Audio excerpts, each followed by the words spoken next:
Okay, so when we, what is that? Okay.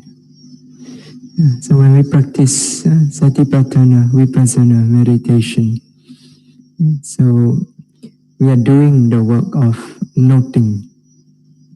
Okay? So it means we are noting the body, noting feeling, noting consciousness, noting general phenomena, the Dhamma. So basically, we are noting the nama rupa, the mental and physical nature. Yeah. So this work of noting, according to the instruction, anupasi, viharati. So it must be, this work of noting must proceed continuously, without any interruption.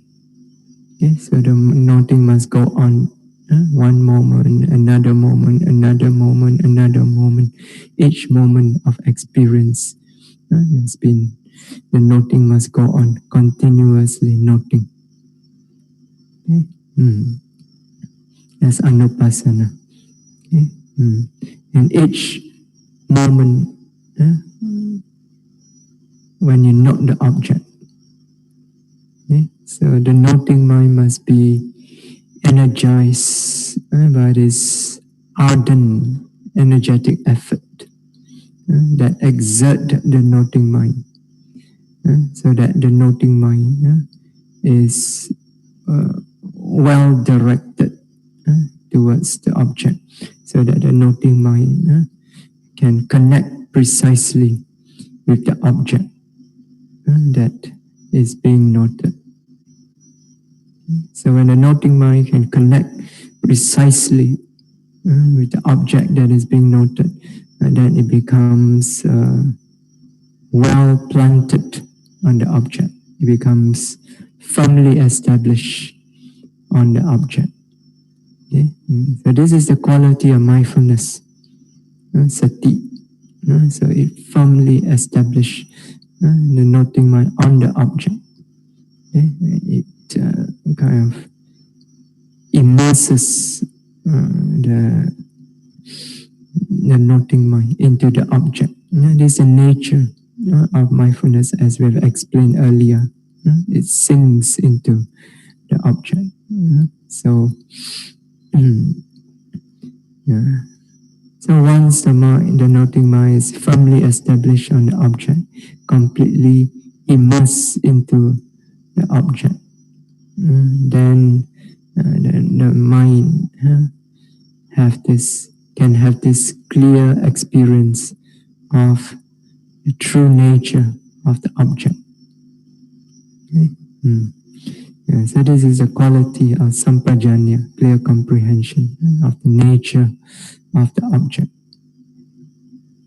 Okay? So every moment when we note, there's these three qualities: ardent energetic effort, is mindfulness, ardent energetic effort to exert the noting mind, so that it notes properly, so that it's directed, can connect precisely with the object, so that then is well established on the object. So this quality of mindfulness emerge from this ardent effort. Okay?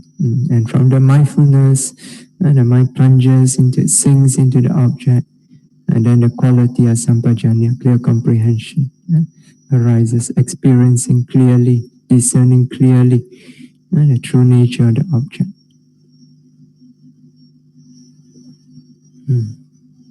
So as we have discussed, this quality of sampajanya, clear comprehension, this is the insight into the true nature of the object.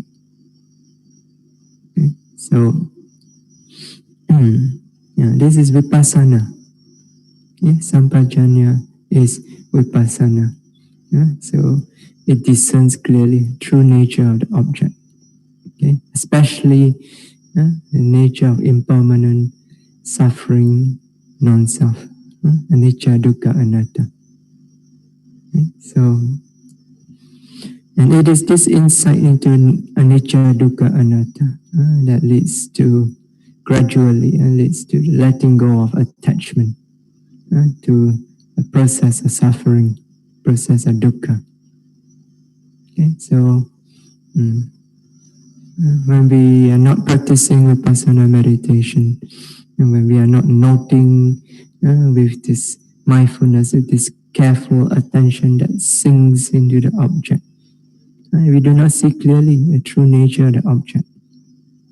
So our attention is usually, when we don't practice Vipassana meditation, our attention is usually very superficial on the surface. Okay? It does not sink in deeply to observe clearly. So when it's superficial, it comes under the influence of this delusion, this ignorance, moha or avidya. Then it starts to mistake the nature of the object. So that experience, seeing, hearing, smelling, and so on, that experience consisting of the 5 aggregates, which are actually impermanent, suffering, non-self. But under the influence of this delusion of ignorance, we see wrongly, we mistaken it to be permanent, to be pleasurable, to be the self. And because of this, we develop strong attachment to these 5 aggregates, or the experience of the 5 aggregates.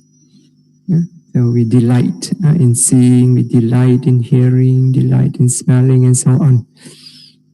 So we delight in this continuous process of the 5 aggregates, moment after moment. Okay. Basically, what you're delighting in, what you're attached to, is basically a process of suffering, a process which very nature is that of dukkha. But because of this moha, this avidya, delusion, and this ignorance, we cannot penetrate clearly to see clearly that it is actually suffering. So we mistaken it to be pleasurable, to be wonderful. So this attachment arises, the cause of suffering. The cause of suffering is the attachment. What is it attached to? It is attached to the truth of suffering. So you're attached. What you're attached to is suffering, right? So what can this be due to other than ignorance? Right? Another word for ignorance is stupidity. Yeah, stupid. Attached to suffering. But yet this is what is going on in the mind of worldly beings all the time. So, but when you apply the method of Vipassana, Satipatthana Vipassana, as taught by the Buddha, you direct your attention properly, then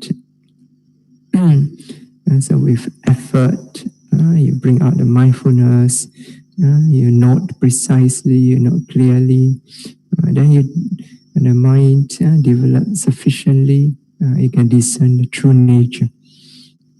That this process aggregates moment to moment, they are just a process of suffering, they're impermanent, suffering, non-self. Okay. So we discern this again and again and again. This is what a yogi do in Vipassana meditation. Of course, not in the beginning.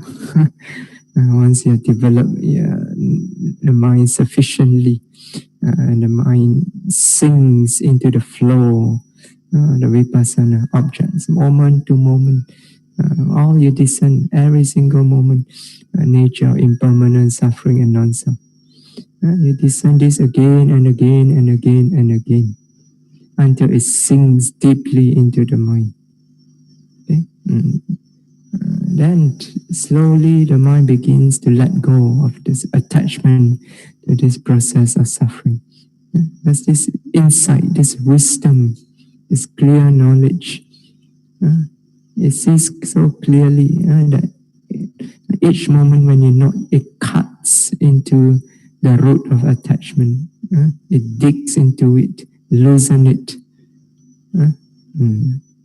So as you develop deeper and deeper and deeper insight, so this root of attachment becomes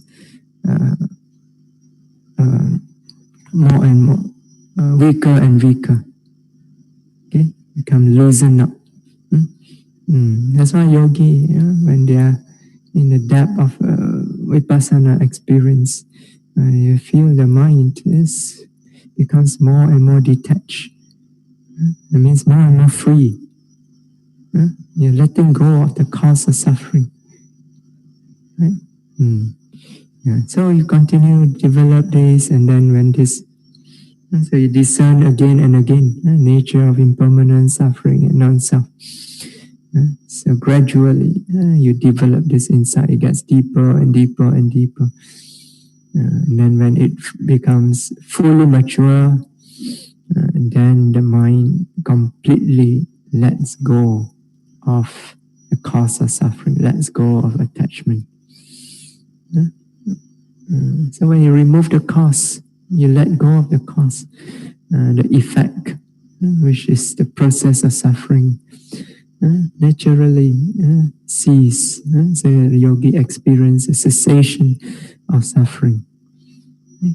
So that itself is vimutti, liberation, liberation from suffering. But this insight, insight into true nature of this mental physical phenomena, this nama rupa dhamma, this insight does not arise on its own just like that. So you may wish, I want to experience. Buddha says this anicca, dukkha, anatta. What is it? Give me the instruction. You take the instruction. You sit down. Where is anicca? Where is dukkha? Where is anatta? So no, it doesn't arise just like that. It's also anatta, not according to your wish. It is this insight actually is also conditioned. So it's conditioned, that means anatta. It's conditioned, that means you must fulfill the condition. You must patiently build up the necessary condition. And then only it arises, then only you experience. Okay? So it doesn't arise on its own just like that. So in fact, in the beginning of the practice, it doesn't arise at all. So in the beginning practice, despite your best effort to note according to the instruction, most of the time you find there's not much clarity in the noting. Right? So in fact, you find yourself struggling so much just to be able to follow the rising falling clearly. So now why? That's because in the beginning of your practice, and this is true even for experienced yogis, when you first begin your retreat, okay? There's a lot of hindrances, mental hindrances in the mind that disrupt the clarity of the mind. Okay? As you all know, the 5 hindrances, when they are present, so they introduce certain disturbances in the mind which disrupt the clarity of the noting. So when you begin your meditation retreat, you sit down, you meditate, so all these thoughts come up. I just come from a holiday. So nice. I saw this beautiful scenery, mountain scenery, fresh air. I ate all this wonderful food. You cannot get in Malaysia. There's sensual desire. So you remember all the nice music that you have listened to. So sensual desire. Or you remember when you sit down, you remember all these bad memories on the past surface in the mind. Or you remember this yogi. Last time when I was meditating, he disturbed me. Dosa arise. Yes. So ill will. So this meditation center. This bed not so nice. They should have provided us with this type of bed, not this one. So this one not suitable. Food not suitable. This not, everything not suitable. Again, dosa. Your mind not happy. Ill will. This vyapada. All your mind is restless. Especially nowadays, with our kind of lifestyle, modern lifestyle, where our mind is constantly bombarded by so many different objects throughout the day. So it's like a battlefield. So one yogi, last time she reported, when she was in the depth of the experience of Vipassana, he said every single object that arises is like, she's in the battlefield, a bomb, and this object impinges, a bomb explodes. Another object, a bomb explodes. But what is when you are in Vipassana, you experience this clearly. But in your daily life outside a retreat, you don't experience all this clearly. Then your mind becomes very confused, very disturbed, and it becomes very restless. You cannot settle down. That is the nature of the mind of most people, especially those who have not much experience in meditation. They do not know how to restrain the mind with mindfulness, with clear comprehension. So the mind is restless most of the time, experiencing all this, bombarded by all these various sense experiences. Then when you come to a retreat center, you want to meditate, the habit is still there. This strong habit has developed over the years. It's still there. You can tell your mind, I want to meditate. And the mind tell you, you go and meditate yourself. So it will resist your attempt to restrain it. It's a very strong force. So understanding this, you also understand how much effort you need to summon up in your practice in order to restrain this mind. And the good news is that once you do this again and again and again after many retreats, diligent practice, eventually you will be able to bring it under restraint. Once you have built up a very strong counter habit of mindfulness and clear comprehension, you will be able to better bring it under restraint. Once you are able to develop your practice until then you find that the mind is no longer that restless anymore. Most of the time. So restlessness can also disturb, and then of course sleepiness. Either sleepy or sometimes it's not sleepy, but the mind is simply so lazy. Because outside, sometimes outside, it is so unpeaceful. Then you come to this meditation center, sit down, nothing to do. Mind sometimes, some people, their mind naturally not energetic. So when not energetic, so they don't have this. They don't have much problem with restlessness, but they have problem with this mind that is lazy. So mind settle down after a while. So it's so peaceful. I just rest there. So nice. Why should I work? Work so hard. Go and note all this nature, that nature. No need. Just rest there. Samadhi, so nice. After a while, become lazy. So this tina midda. So all is overcome by skeptical doubt. So sometimes you wonder, hey, this teacher can or not one? Does he really know what he's talking about? So you have doubt. So when you have doubt, we cannot practice properly. In your mind, you're wavering. Is this instruction correct or not? Sure or not?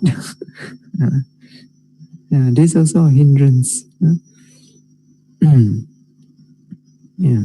So all of these hindrances, when they are present, one way or another, they introduce some obstacle to the clarity of mind.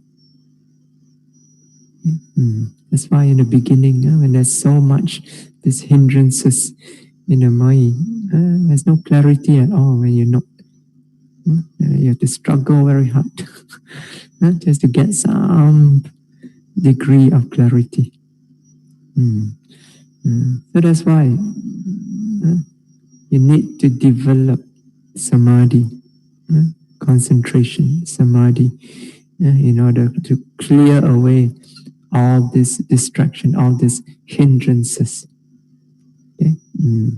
Only after you've cleared away all these hindrances through development of samadhi. That means through the development of the jhana factors. Vitaka, vichara, piti, sukha, ekagata. So when you develop samadhi, these jhana factors are developed and they counter the hindrances. They clear away the hindrances.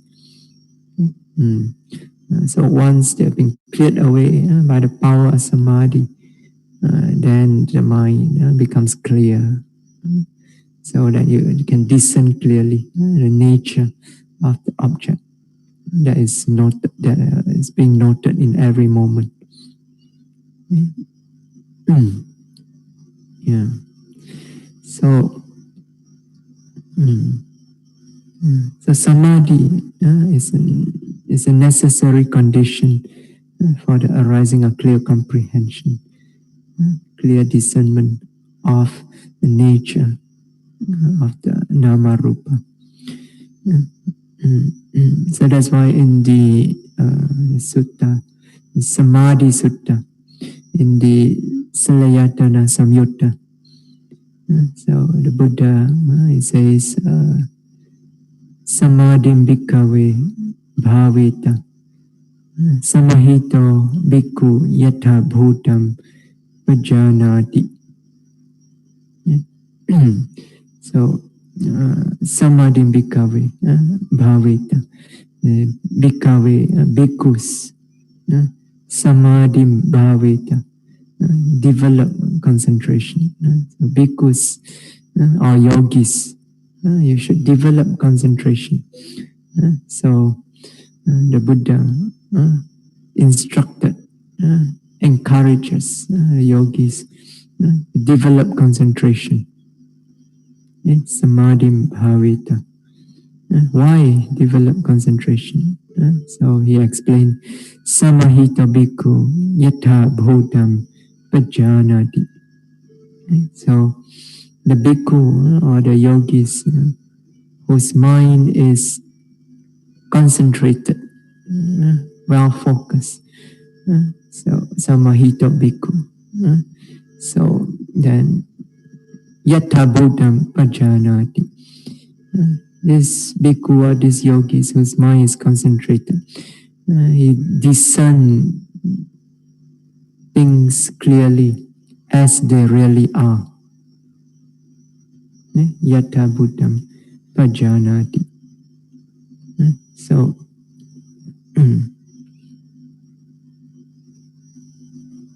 so discern things clearly as they really are means what? It means clear comprehension.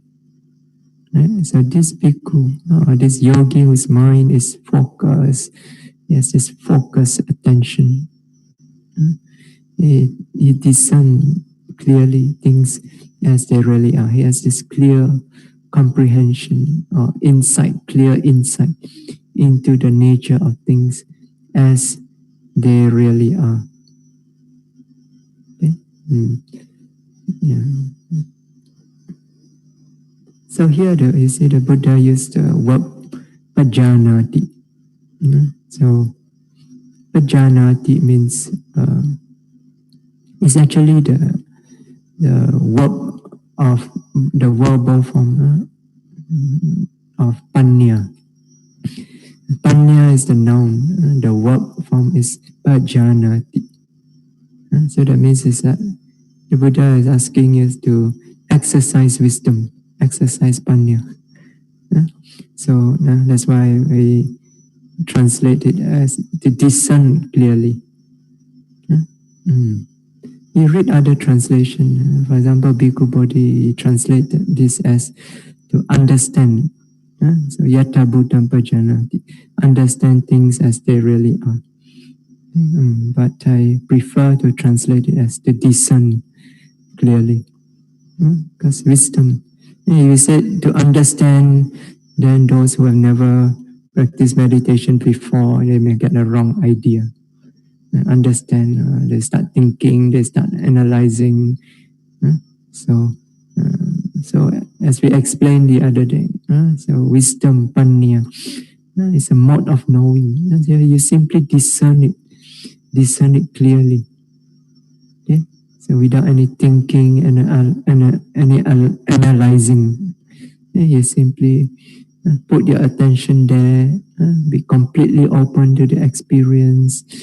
Then whatever is present, you just observe it as it is. So you just discern it. So this clear discernment of the nature that is present when you note the object, that is panya. And so yatha buddham pajanati. So you discern it as it really is, exactly as it is. That means you don't add anything to it. That is non-existent. Okay, so you just discern it as it is. So as Bhante Sujiva sometimes he say, Vipassana means what is there is there. That's all. Right? So you just know what is there. Don't add something that is not there. So you discern it as it is. Okay? Things as they are. And what is this nature of things as they are? That is impermanent suffering and non-self. That is the nature of the nama rupa. Okay? Yeah. So it is, if you really observe their nature properly, that is their nature. So you cannot help but observe this.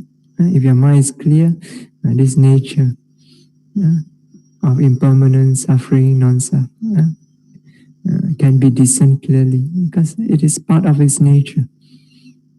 So it's not something that the yogi add to the experience. It is as it is, and the yogi discern that as it is. It is impermanent, it is suffering, it is non-self. So discerning like this is Vipassana. Okay, so here actually the Buddha is talking about Vipassana. Seeing things as they really are. Discerning things as they really are. That is Vipassana. Even though in this sutta the Buddha did not mention the word Vipassana, If you really understand what is Vipassana, you know this is Vipassana.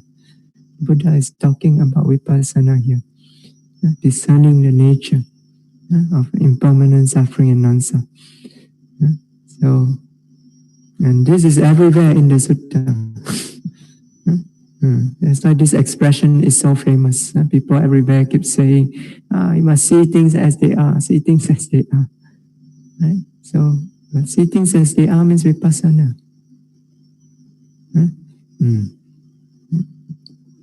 Usually in the sutta, when the Buddha talk about seeing things as they are, he's always referring either to the 5 aggregates, 6 sense base, the 18 elements, and so on. He's referring to nama rupa. So seeing the nature of nama rupa as it is, as they are. So that's Vipassana. Yeah. So it says, so the Buddha says, develop concentration.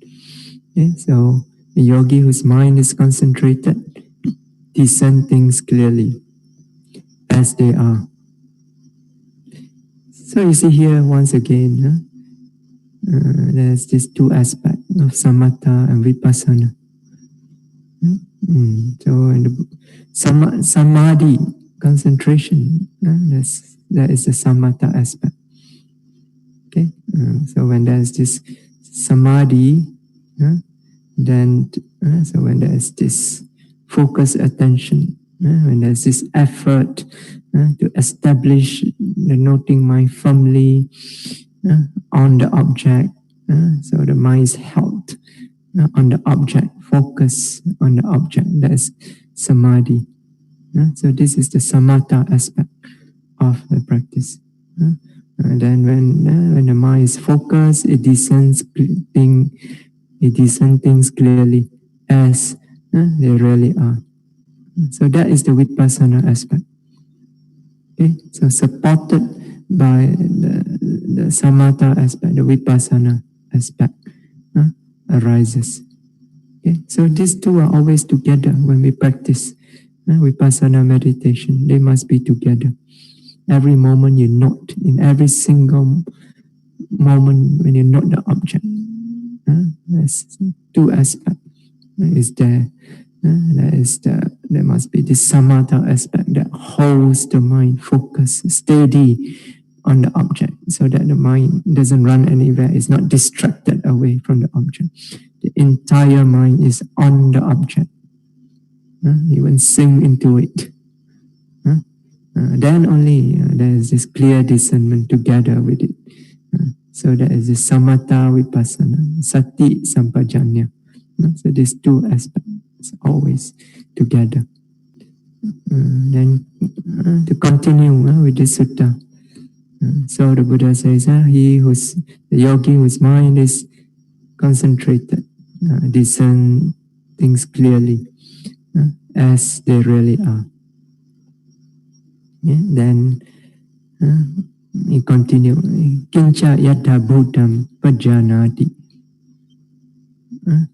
What is it that he discerns clearly as they really are?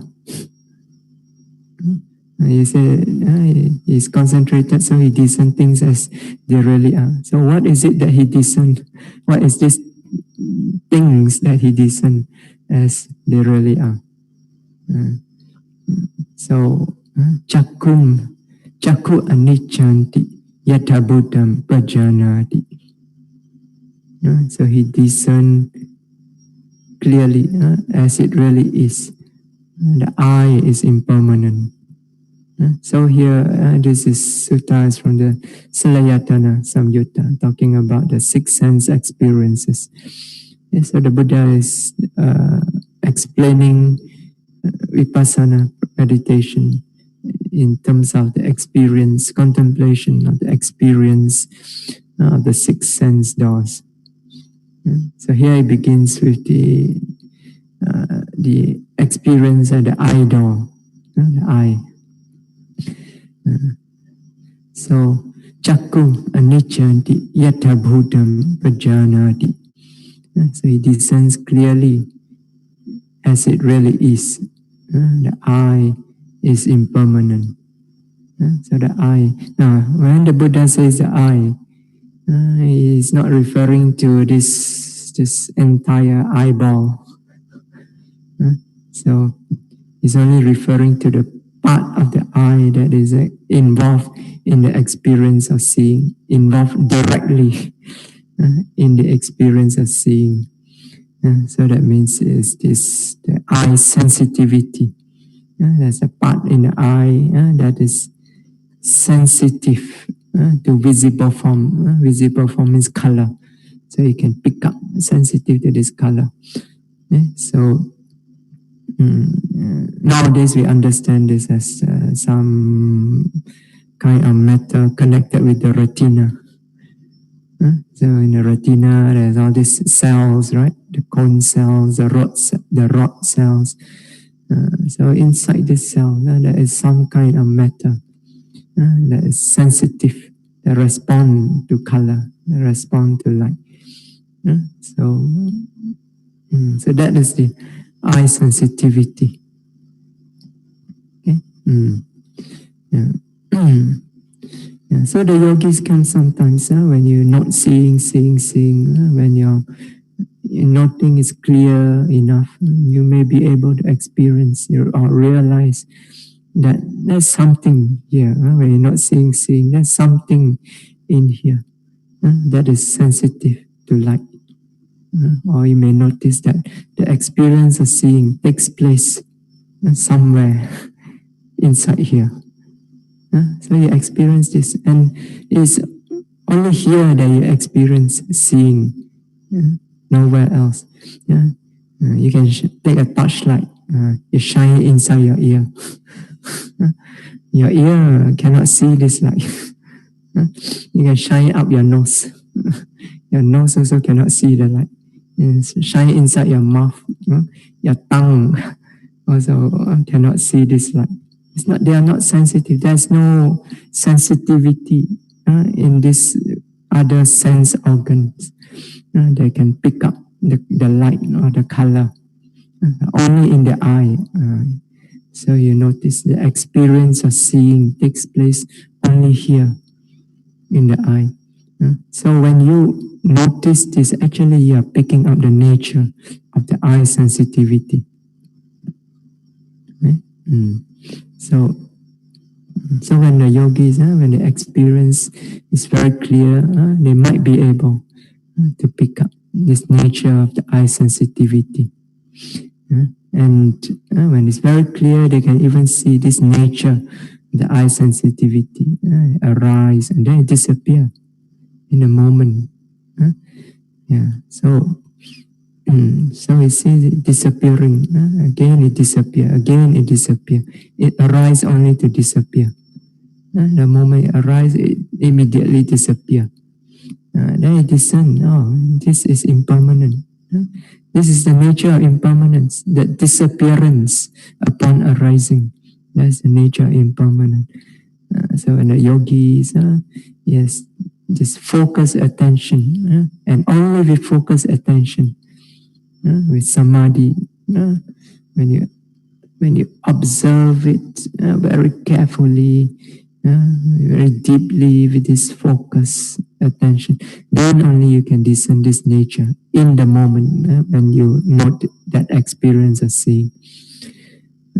So you notice, you realize, you discern, this nature of the eye sensitivity, it is impermanent, it disappears. Okay? So this is what the Buddha meant. Chakung aniccanti yatha buddham pajanati. Okay? He discerns clearly as it is. This eye is impermanent, this eye sensitivity is impermanent. So he sees it as it is. That is the nature of this eye sensitivity. It's not something that he imagined. He sees it as it is. When he discerns it clearly, he sees that this nature, it disappears upon arising. Okay, so it's impermanent. So, Chakung aniccanti yatha buddham pajanati. Okay? Yeah. No, but in the experience of seeing, it is not just eye sensitivity. So in each experience, the six sense doors. So there are every time an experience arise, seeing arise, hearing arise, and so on. In each one of these experience, it is actually composed of many different mental, physical nature. Dhamma, Rupa, Dhamma. Okay, it's not just one. It's a composite of many things. Okay, but when we note, every moment when we note, we can only pick up one among these various nature, the most prominent one. Okay? In fact, we should not try to catch all this different nature in one single noting. It is impossible. The mind can only take one object at a time. That's why sometimes yogis, not yogis, some people never practiced before, they read the sutta. Nowadays people say, you read the sutta, you can go and practice yourself. No need teacher. So they see, read the sutta, the Buddha describe all these different Dhamma present. When you see all these different Dhamma present. So they say, oh, when we see, you must catch all these different. So they try to catch. It's impossible. One single moment of noting, you cannot catch everything. Right? So one moment, you catch one thing.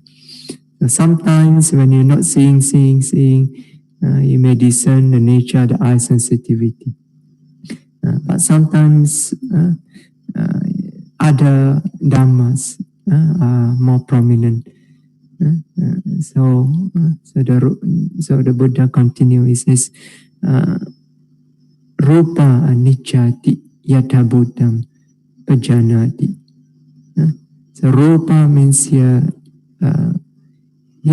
in this context, rupa means specifically the visible form, visible object. That means the color. So this rupa, he also discerned it clearly as it is, and this visible form is impermanent. Okay? So sometimes when you're not seeing, it is the visible form that is more prominent. So you note the visible form instead. Okay? So and when the mind is clear, so you can discern clearly that is nature of the visible form. So it is the object that is experienced only at the eye door, at the eye sensitivity. So you cannot experience it anywhere. Okay, so and when your mind is clear, you can even discern clearly that this visible form, this color also, it arise and disappear in the moment. You can see its nature, impermanent nature, right there in the present moment. Okay? So sometimes this happens when the yogi is really flowing moment to moment. So noting is going on moment to moment to moment. So it's noting one object after another after another. The mind is precisely in the present moment, seeing things arising and disappearing one after another after another. So when the yogi open his eyes after his sitting meditation, when he starts to see things, and he's noting continue, he's not seeing. He may notice things outside also, like disintegrating. Some yogis, when their Vipassana samadhi is so strong, even in their daily life, when they see things are like disappearing, disintegrating. These are very powerful Vipassana samadhi. Then you can experience like this. So this is what the Buddha meant. Rupam anicchati yatha buddham prajanati. He discerns clearly that this visible form He discerns clearly as it is. This visible form is impermanent. Okay? Then Chakku Vinyanam Aniccanti Yathabhutam Pajanati. Okay? So sometimes when you're not seeing, it is the seeing consciousness that is prominent. So when you're not seeing, your attention falls on this eye consciousness that is prominent. Okay? So not on the eye sensitivity, not on the visible form, but on the knowing itself, knowing of the visible object. Okay? So often this comes together with the object. So yogis note, they see there's an object and then there's a knowing of the object. And then you see these two arising together, passing away together. Okay? So you see this again and again, arising, passing away together. So you see the eye consciousness arising, passing away with the object again and again. Then it isn't, it's the nature of impermanent arise. So he discerns clearly this nature of the impermanent nature of this eye consciousness as it is. Okay? Yeah. Then another one is Chakku Sampasso Anichoti Yatabodham Pajanati. So he discerns clearly as it is that this eye contact is also impermanent. So this is a mental nature. So eye sensitivity and visible form, they are physical nature. They are rupa dhamma. So eye consciousness and this eye contact, they are nama dhamma, mental nature. Or we can say immaterial nature. So eye contact is something like the consciousness touching the object. Sometimes this can be very prominent, especially with very strong objects. You can feel the impact clearly on the object. So when the yogi discerns this nature, clearly you can see that this also, it disappears moment to moment. It arises one moment, it disappears immediately. Another one arises and immediately disappears. So by discerning this again and again, the yogi comes to discern intuitively that this is also impermanent. So Chakku Sampasso Anichoti Yatabhutam Pajanati. So it discerns clearly as it is that this eye contact is impermanent. And Yampi Dam Chakku Sampassa Pachaya Upajati Vedayitam Sukhamwa Dukhamwa Adukama Sukhamwa Tampi Anichanti Yatabhutam Pajanati. So this is very long. So he discerns clearly as it is. This feeling, Vedayitam, feeling that arises with eye contact as a condition. So feeling arises due to contact.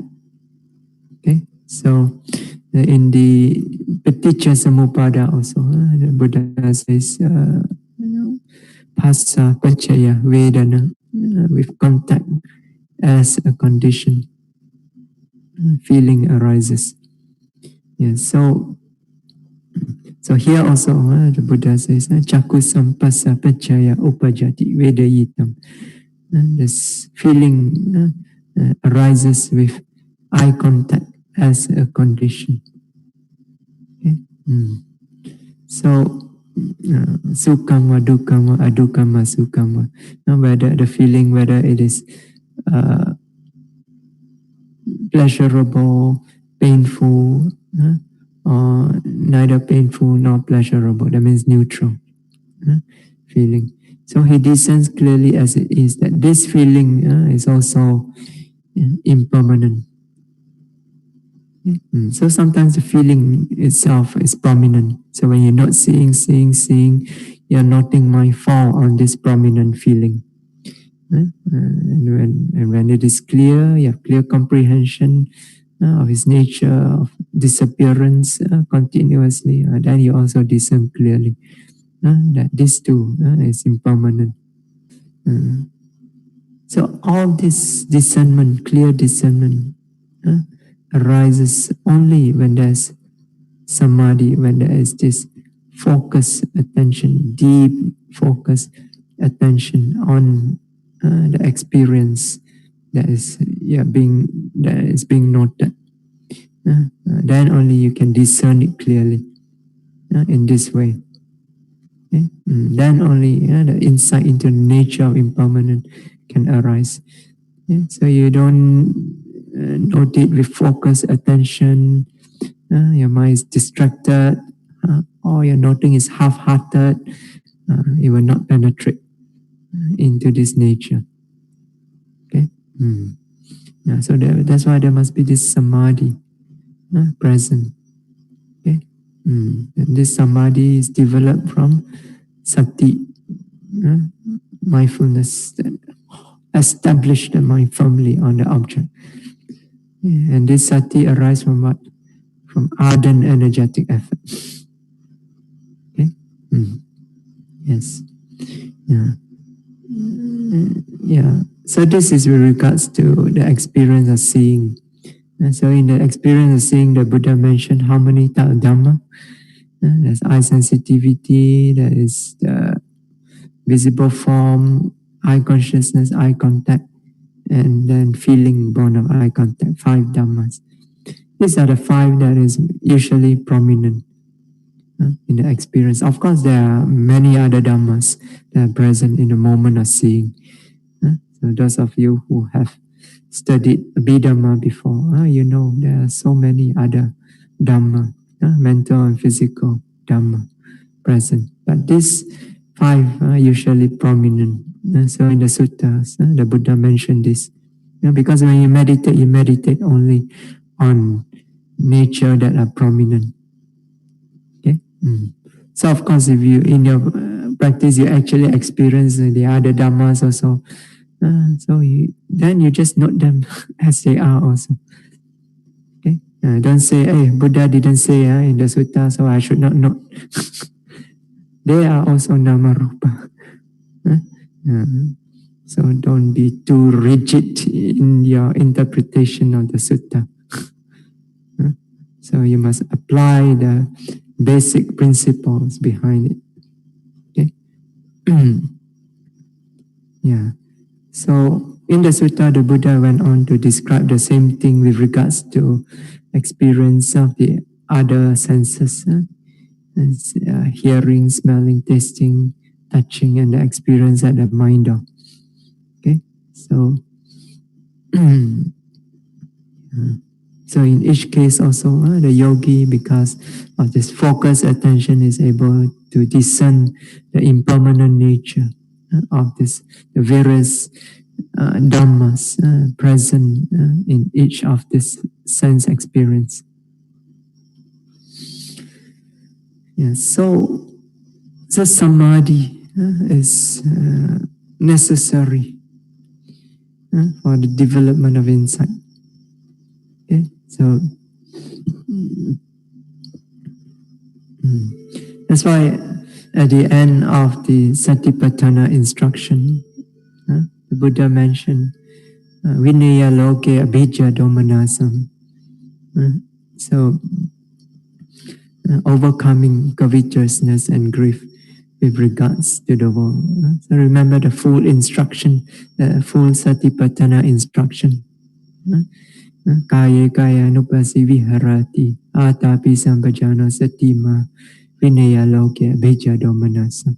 So one dwells contemplating body in the body, ardent, clearly comprehending, and mindful, overcoming covetousness and grief with regards to the world. This last part, overcoming covetousness and grief with regards to the world, it implies samadhi. Okay, so it implies samadhi. So through the process of noting precisely with ardent, energetic effort, with mindfulness, clear comprehension. So every moment when you note like this, can the defilements arise? There's no chance for the defilements to arise. The hindrances have no opportunity to take hold of the mind. Every moment when you note in this way. So in every moment when you note in this way, the hindrances are excluded from the mind. They are overcome. So that's why it's overcoming covetousness and grief with regards to the world. Sometimes you read translation, they say having overcome covetousness and grief with regards to the world. But the late Sayadaw Usilananda, he explained, he said, if you have already overcome covetousness and grief, then you don't need to practice anymore. You have already purified your mind, right? The purpose of practice of Satipatthana is to purify the mind, right? Sattana Visuddhiya, for the purification of beings. That means purification of the mind of beings. You are already pure, you are already overcome, and no need to practice anymore.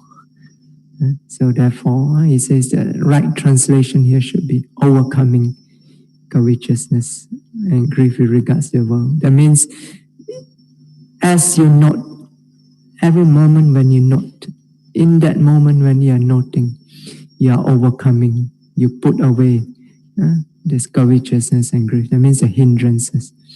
Okay? It's not that you are already overcome, then only you note. Okay? In that moment when you note, you overcome. So vinaya. So this grammatical form also, it can accommodate various translation. Having overcome, grammatically, it is correct. Okay, but so also overcoming. So this Pali grammatical form, it can accommodate both translation, having overcome as well as overcoming. So, but overcoming is more correct. So,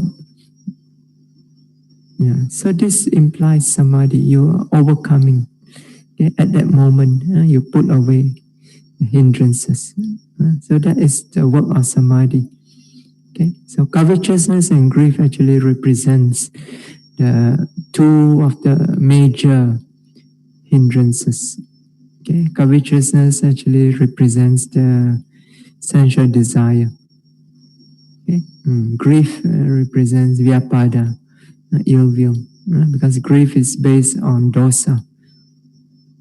Okay, so these two are the main hindrances. But when these two are mentioned, all the other three hindrances also can be included. So because if this method can overcome one hindrance, it can overcome all hindrances. So they can be included. So when we say overcoming covetousness and grief with regards to the world, this covetousness and grief it means the 5 hindrances. Okay, and the world here means whatever object you are noting at that time, that is your world. So the world of the yogi is actually very narrow. It's what you are noting. So you're meditating here in Santisukarama. Your world is not even this meditation center, not even this hall, not even your meditation seat. Your world is the object you are noting. That is your world in that moment. So you overcome the hindrances with regards to that world, to the five aggregates present at that moment. Okay? So this implies samadhi. Okay? So because of the presence of focused attention at the moment we are noting, the jhana factors are present at that time. It put away these hindrances. They don't allow them to arise. So the mind becomes freed from the hindrances, becomes tranquilized, become calm and peaceful, steady in that moment. Okay? Yeah, but you must note with ardent energetic effort. The noting mind must be powerful. Only when the noting is powerful, you are able to put away the hindrances. Noting lambat, no power, you won't be able, not strong enough to put away the hindrances. Your noting is half-hearted. Desire arise, not desire, but object is so nice. How to overcome hindrances? Half-hearted noting. So you must put all the effort into the noting. So no desire. Then only you don't fit into the desire. You restrain the desire by mindfulness. So all your effort goes into the mindfulness. And so the desire has no energy for it to fit on. Then it will die. So you put away the hindrances. Okay? So when the noting is powerful, it's able to put away the hindrances. And then in that moment, when you note, the noting can be clear. You can discern clearly nature of the object that is being noted in that moment. Okay? Yeah. Okay. I think I better stop here today. If I continue on again, it'll be past 10 o'clock. So here in Santisukarama, lights off, supposed to be at 10 p.m. Because yogis wake up at 4 a.m. in the morning. So they need their rest. Okay, if you have any questions. There's one question in the chat. Okay. Oh, you really need to review again, listen again to the past Dhamma talks. Many of these I've already explained, but never mind, since it's not clear to you. Yeah. So when you mention about the question, when you mention about samadhi in Vipassana, it means concentrated knowing, right? Yes. It is not jhana. Now, it says samadhi. There are different kinds of samadhi. Okay, so there can be the samatha kind of samadhi, then there's the vipassana kind of samadhi. Okay, so jhana is samadhi, but it is more of a samatha kind of samadhi. Okay. So both are, whether it's samatha or vipassana samadhi. So both of them also, they are focused, undistracted attention on the object. Okay. Now, so the samadhi and vipassana is necessary to develop insight wisdom, but not jhana. Now, vipassana samadhi, so all what we call khanika samadhi, it's momentary concentration, is necessary, the development of insight. Yeah.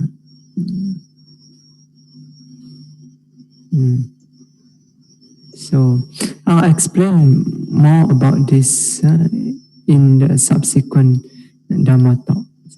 So, so in the subsequent Dhamma talks, I will begin to explain more about the Vipassana Samadhi, Vipassana Kanika Samadhi, their nature.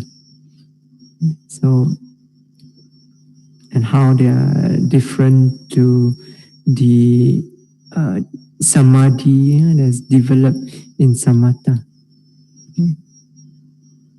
Okay. To enter jhana, one needs to practice anapanasati and not vipassana. Correct? Yeah, to enter jhana, you can take any one of the 40 samatha objects. Actually, not all of them. Some of them can only allow you to develop up to upachara samadhi. So you can go and refer to the Visuddhimagga. What are the objects that can allow you to develop jhana? Kasinas, anapanasati also. So also the Brahma Vihara. So all these objects, you can develop jhana. Okay. So to enter jhana, one needs to practice anapanasati and not vipassana. Correct. Actually, anapanasati also, you can practice it as a vipassana object. Okay? But provided you observe nature, the wind element or nature of whatever other elements that you can discern at the tip of the nostril. Okay? But if you just discern it as in, out, in, out, in, out, it becomes a concept. Then it goes into more of the samatha. So could you please confirm that if one practice vipassana, it is to get insight and not jhana? Yeah, I think I've already mentioned this. So that's the purpose of vipassana, is to develop clear insight that leads to liberation, insight into nature of impermanent suffering and non-self. Only if you see this nature, then you can let go of attachment, the cause of suffering. Okay? So for jhana, one practices anapanasati, not necessarily just anapanasati. So the other samatha objects that can also help you develop the jhanas can also be used. Okay, only one question. Unless there is some other question. Yes. Bhante, I have questions.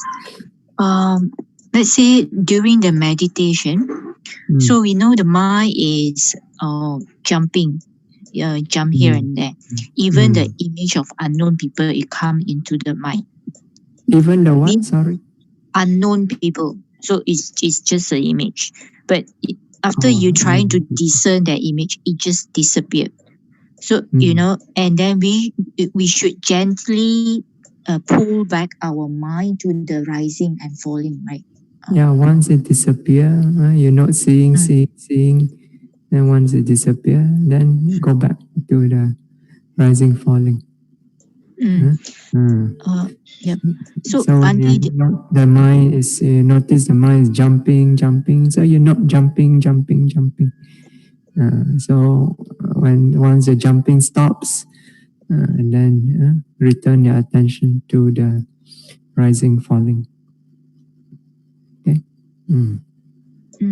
So, Bhante, then the rising and falling, if is the chest area, so we can observe as a daily meditation rising and falling instead of the abdomen.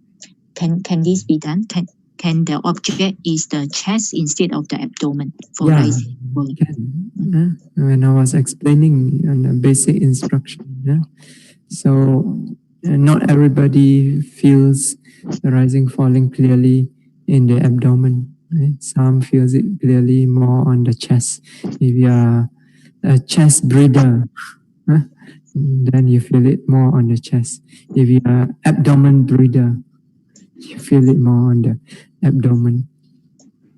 Usually when your mind calms down, settles down, you tend to breathe more from the abdomen. When you're very tense, you tend to breathe more from the chest. But wherever you feel it most clearly, you place your attention there. That is your rising falling. Okay? It's all right. Yeah. Yeah, Bhante. So when meditation, it seems like the fear arises. So observing the fear. So sometimes the fear actually it indirectly impact the heart. It feel like the heart is pumping tense fast, and then sometimes it mellow down, then sometimes it comes up again. So this fluctuated. So I should keep on continue observing the fear, right? Or should I just gently pull back to observe the chest rising and falling again? But because I thought Bhante say that this so with fear, we should discern it clearly. So with fear, you need I have to to note it until it disappears. But I think I note the fear, even though it seems like very short, but I think it's maybe in terms of world time, it might take maybe 10 or 15 minutes. So I have to discern the fear. I have to observe the fear until it disappears, right? No matter how long it takes. Yeah, if you really not properly, as we described, put all the effort into the noting instead of feeding into the fear. So you simply put effort into the noting. So just not fear, fear, fear. It's like the mind step away from the fear and then just observe it, like a passive observer from outside. Just like when you are standing at the window, watching a view outside. So it's like the fear is outside there, and then you are standing inside here. You observe it. Yes, that means you step away from the fear, and then you note it as it is. This is how it is. This is the nature of fear. It's just not fear, fear, fear. So then, so you put all your effort into noting in this way. The fear will disappear by itself quickly. Okay, but if you don't note properly, then your mind get drawn into the fear. You start to pay attention to the source of the fear, for example. What is it that caused the fear to arise? What thoughts that cause it to arise? Then you fit into it. Then it will continue. So if you really note properly, 1, 2, noting, or 3, noting, it will disappear. And you can see clearly the fear disintegrating before your mind's eye. Then you see a change in the nature of the mind when the fear disappears. Then you return to the rising falling. Okay, so you have to really put effort into the noting. Yeah? You really note properly, it won't drag on for 10, 15 minutes. You drag on for so long, that means you're not very mindful in the noting. So you have to put the effort into the noting. So Bhante, when we note, right, we say fear, fear, fear, then sometimes the word come out, the word like fear, F-E-A-R, fear, come out. So is this type of noting correct? Yeah. No, this is labeling. Noting and labeling is two different things. When you note, it's not that you just put the label there, fear, fear, fear. Your mind, noting means the mind is observing the state of fear clearly. That's called noting. Labeling is simply you put a label on this experience, on this noting. This labeling is just simply to help to direct the attention to the experience. Okay? By itself, it is not noting. Okay, so you must do the work of noting. Okay? The labeling is just a support. So you must note. You must really put your attention on the state of fear. Okay? And observe it clearly as it is. Just a state of mind. Okay? All right. It's all noting. Sorry, you're breaking up. Oh yeah, Bhante, I was saying that during the meditation we should not label, but instead we should just note only. Yes. But sometimes it's just the label just come out. Okay. Yeah, the label will come together with the noting. Okay, but your emphasis must be on the noting, not on the labeling. Meditation is noting, not labeling. Okay. Okay. Yeah.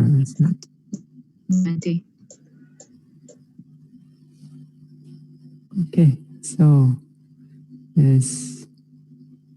Okay. So if there's no other questions, then we'll conclude tonight by paying homage, Buddha, Dhamma, Sangha, and so on, and then making aspiration and sharing merits.